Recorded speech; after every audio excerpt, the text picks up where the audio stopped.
국민들의 목소리를 철저히 외면하는 K방역의 K는 죽음을 뜻하는 킬이라는 어느 정신나간 의원의 언급은 비판의 정신이라고는 찾아볼 수 없는 비난일 뿐이고 매우 순화된 표현으로도 소리에 다름 아닙니다.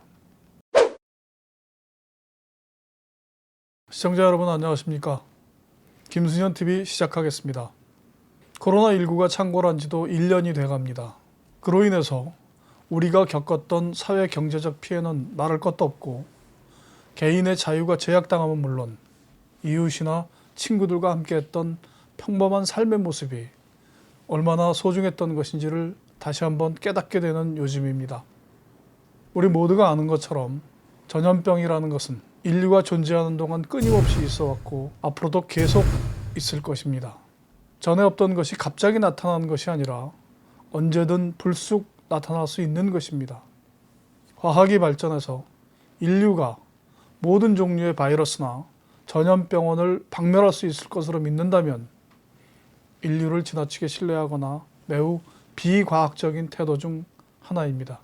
왜냐하면 인류는 아직 모르는 것이 너무 많기 때문입니다.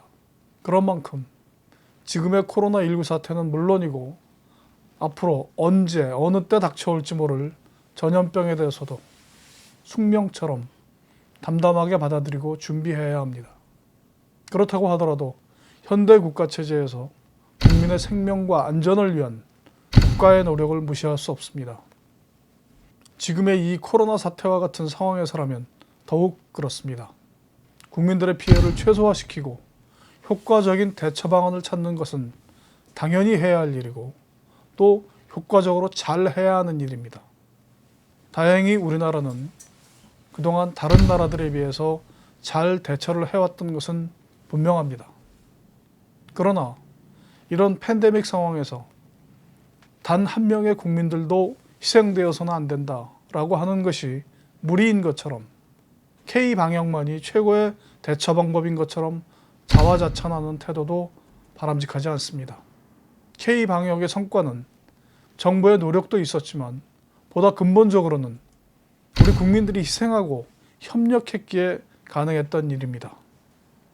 일부의 일탈이 없었던 것은 아니지만 마스크 써라 하면 마스크 잘 쓰고 모이지 말아라 하면 안 모이고 문 닫아라 하면 손해를 감수하고 문 닫고 이 결과가 오늘의 K방역 아닙니까?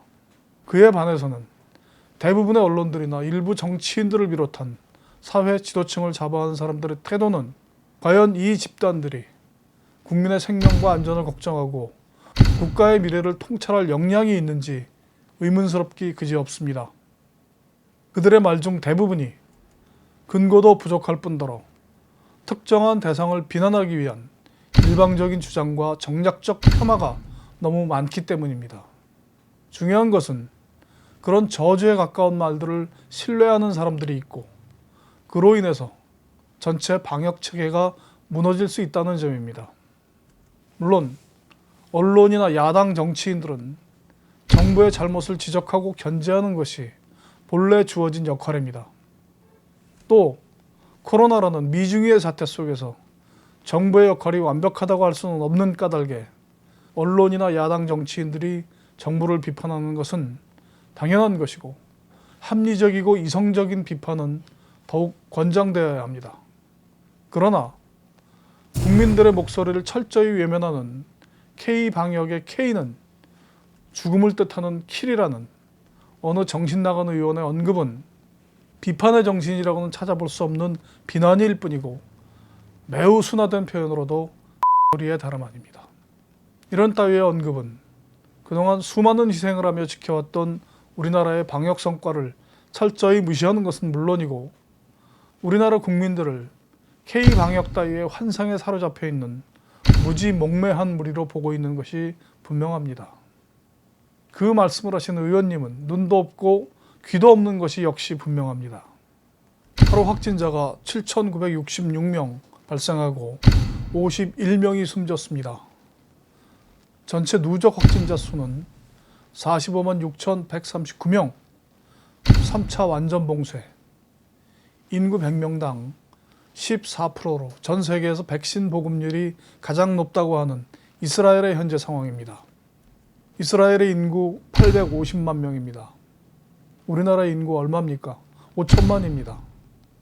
우리나라 인구를 대입해보면 하루 확진자가 47,800명, 사망자가 300명이 나와야 이스라엘하고 같은 수치입니다.